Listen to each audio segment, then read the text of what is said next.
Windows 12 might cost you a few bucks. Gold is married to Xbox, and OneDrive, it gets a pretty big overhaul. Happy Friday, friends. Happy Friday, Friday. Friday puts people in a good mood.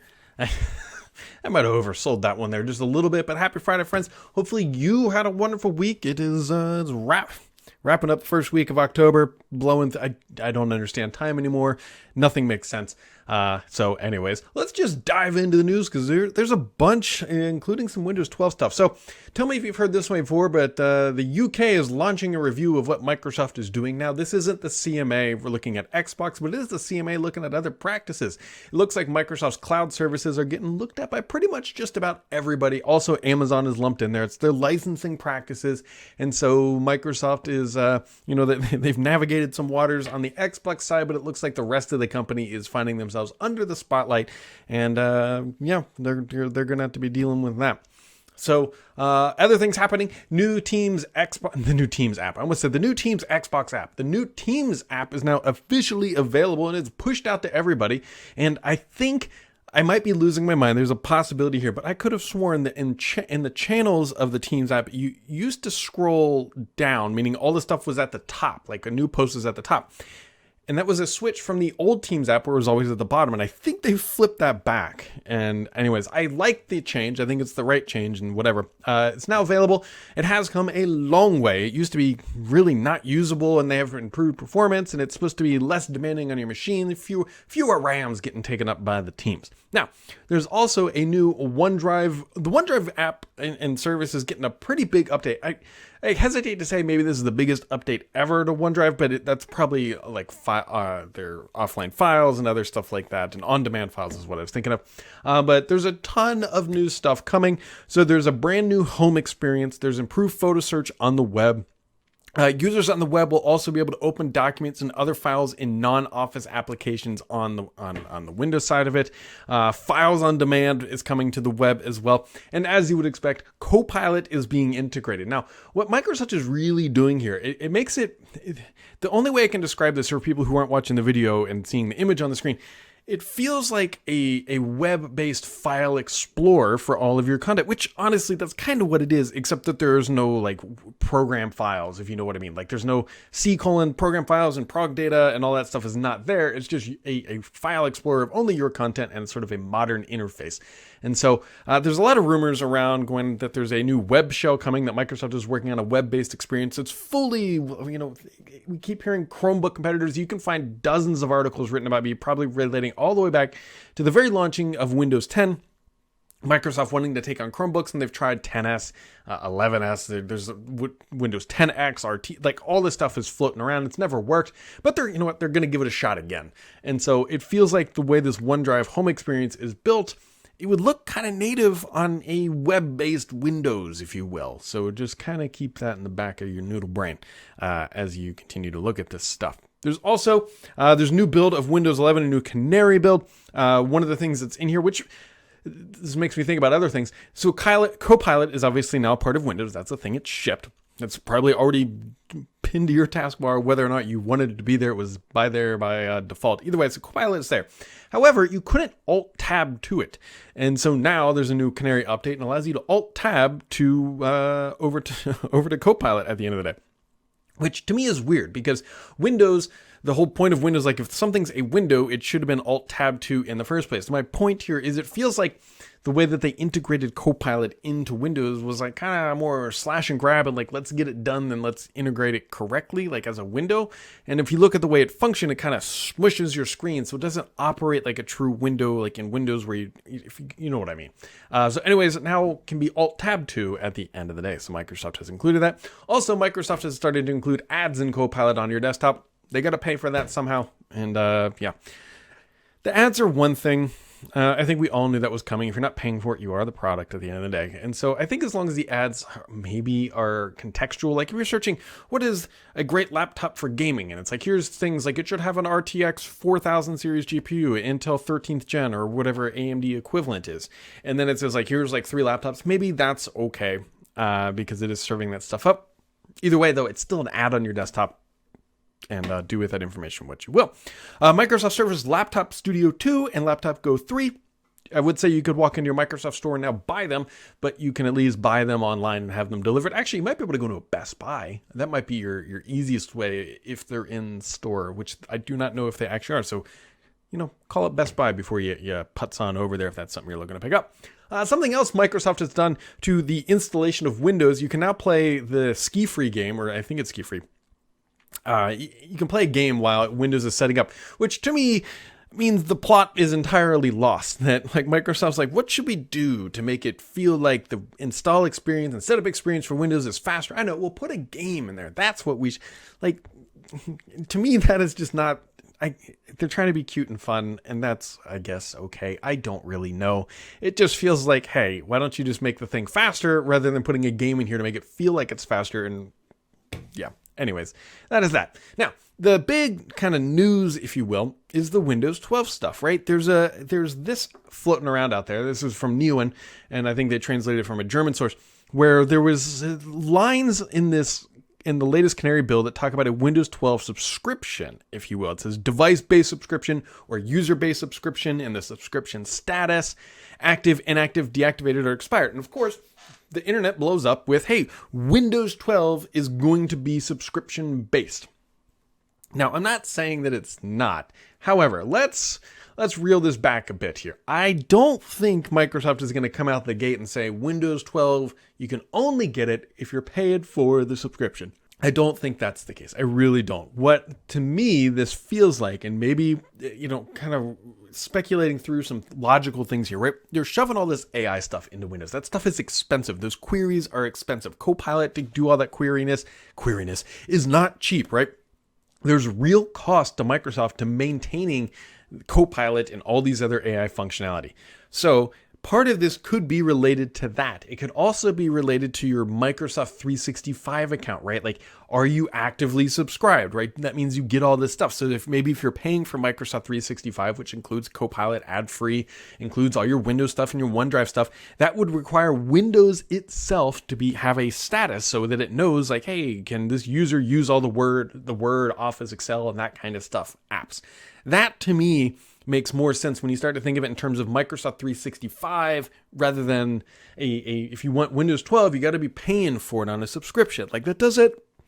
Microsoft isn't dumb. I mean, they do a lot of dumb stuff, but they're not inherently dumb. And they know that if they say Windows 12 can only be had if you're willing to pay Microsoft $5 a month, nobody would move to it. Like, nobody's going to do that unless there's some egregious offering where it's like, okay, it's $5 a month, but that includes Xbox Game Pass, and that's not going to happen. And so, to me, it's probably some sort of function where it's trying to recognize if you're paying for Microsoft 365 and then unlock certain aspects of the OS. That would be my interpretation of what I am seeing and knowing Microsoft's history with this kind of stuff. So before you go crazy, like, oh my God, I'm not paying for Windows 12 because of some strings that were found on a Canary build that were in German, keep in mind, we need the whole picture before everybody goes crazy about this. So on to the gaming news, my friends. There's not a ton of gaming news this week, although we have a lot of questions in the hopper, but that's aside. Blizzard is bringing Diablo 4 to Steam on October 17th. And some of you, if you're not a PC gamer, you're like, Brad, I thought it was already available on PCs. It is. It's on Blizzard's Battle.net service, but it's coming to Steam.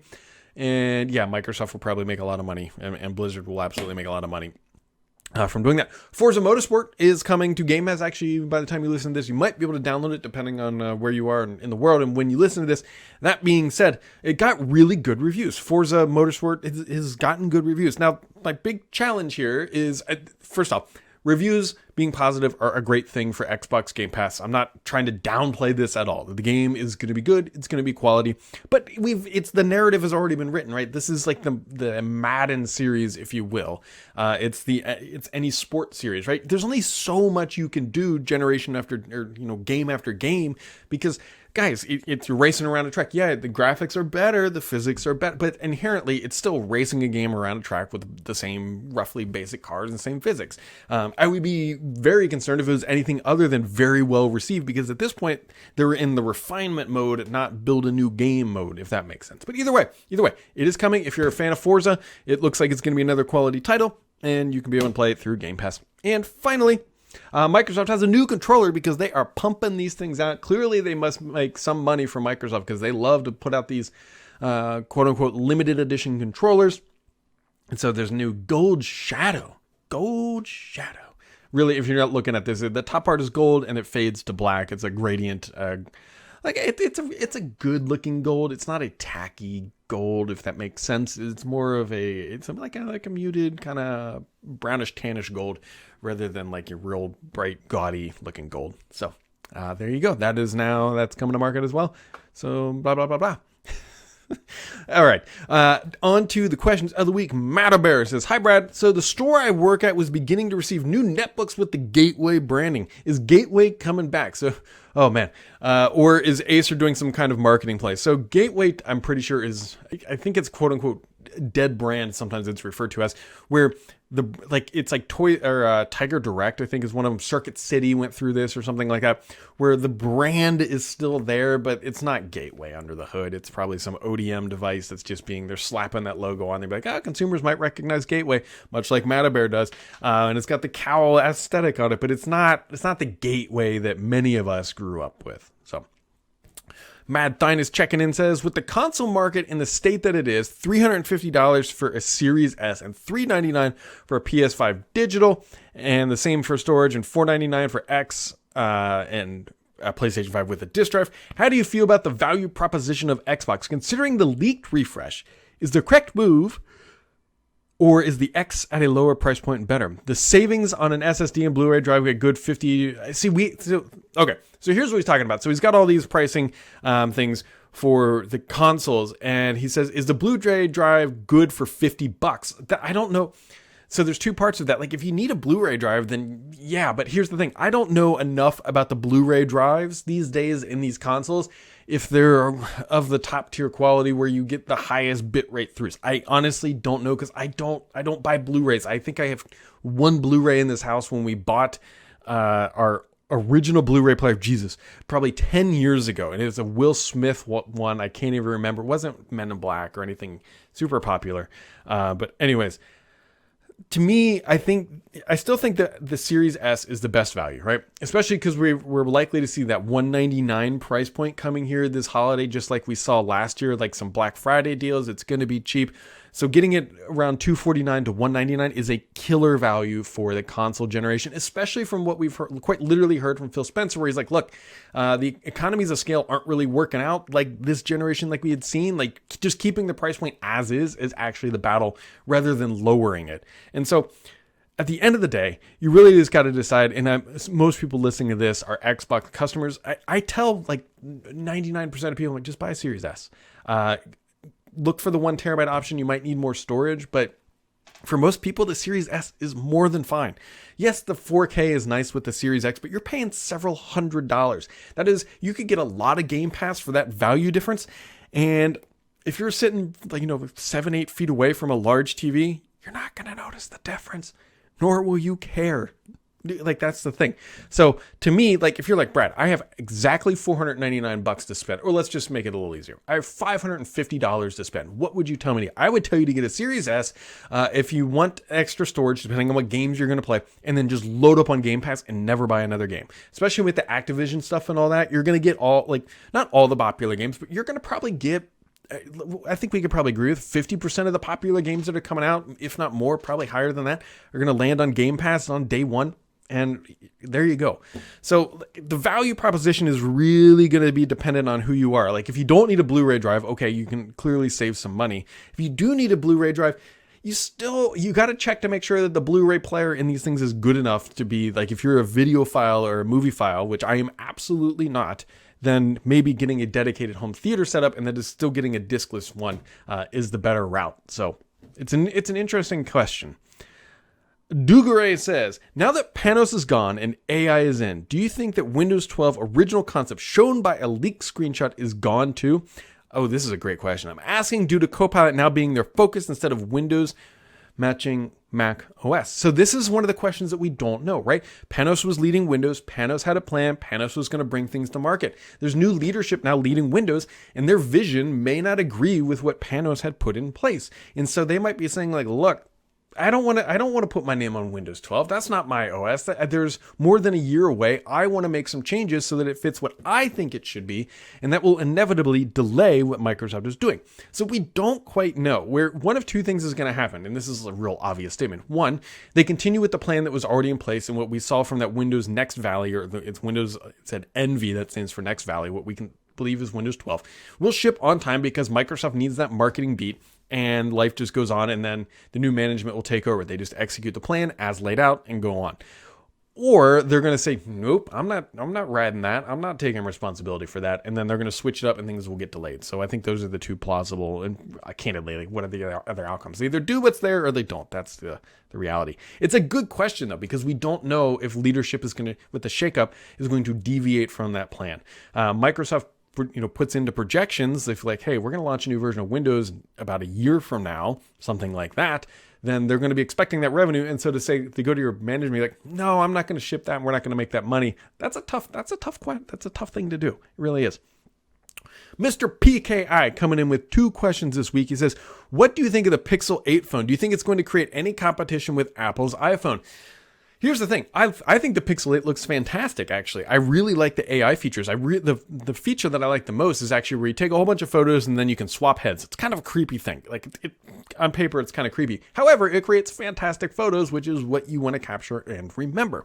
So to me, this is going to sound terrible. If the Pixel 8 had iMessage, I would probably really consider one. I'm still really, like the Apple Watch. That might be something else that would hang me up on moving over. But right now, if you said, Brad, what Android device are you going to go to? Well, the Samsung still looks top notch, right? I'm not going to argue that the Samsung S23, I think it's 23 or 24, whatever number they're on.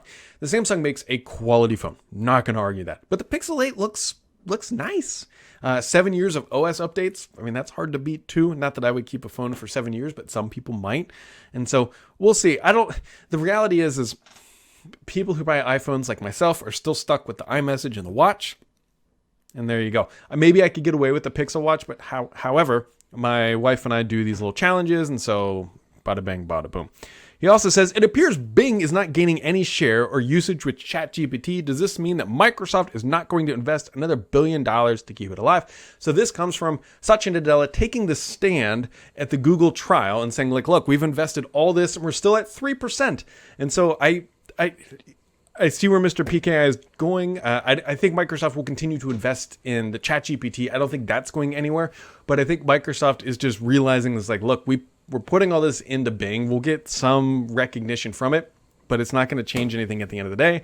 And I do think Microsoft will think, considerably about how they will continue to invest in Bing.